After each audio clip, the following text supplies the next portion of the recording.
این مسکن شاهان و مردان کهن آزاد. با نصر حق و زور ایمان شد وطن آزاد. این خطه تاریخی و دشمن شکن آزاد. از قله های فتل و کرشمس استقلال. این مسکن شاهان و مردان کهن آزاد. این مسکن شاهان و مردان کهن آزاد. در هم شکست مردان سنگریوغی اشغال را. این سرزمین پاک و این باغ و چمن آزاد.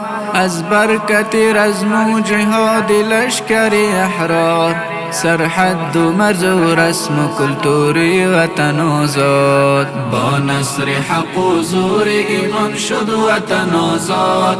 این خطه تاریخی و دشمن شکن آزاد. از قله های فتل و کرشمس استقلال. این مسکن شاهان و مردان کهن آزاد. این مسکن شاهان و مردان کهن آزاد. خونی شهید سنگر دین رمز استقلال.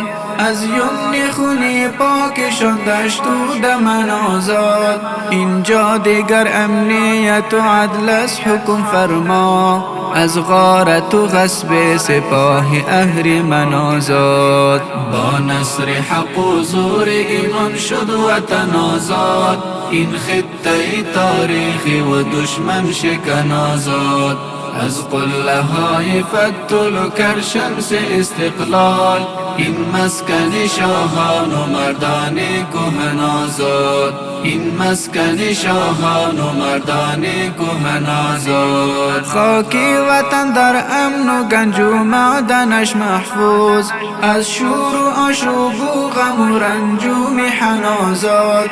اینجا دیگر هیچ عالمی در قید طاغوت نیست. در منبر حق از جهاد وعظ و سخن آزاد. با نصر حق و زور ایمان شد وطن آزاد. این خطه تاریخی و دشمن شکن آزاد. از قله های فتل و کرشمس استقلال. این مسکن شاهان و مردان کهن آزاد. این مسکن شاهان و مردان کهن آزاد. پیر و جوان و طفل ما در امن و آرامش. از پنجه خونین سالم مرد و زن آزاد.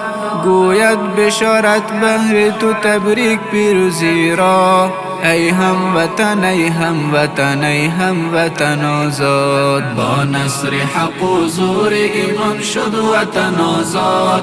این خطه تاریخی و دشمن شکن آزاد. از قله های فتل و کرشمس استقلال. این مسکن شاهان و مردان کهن آزاد. این مسکن شاهان و مردان کهن آزاد.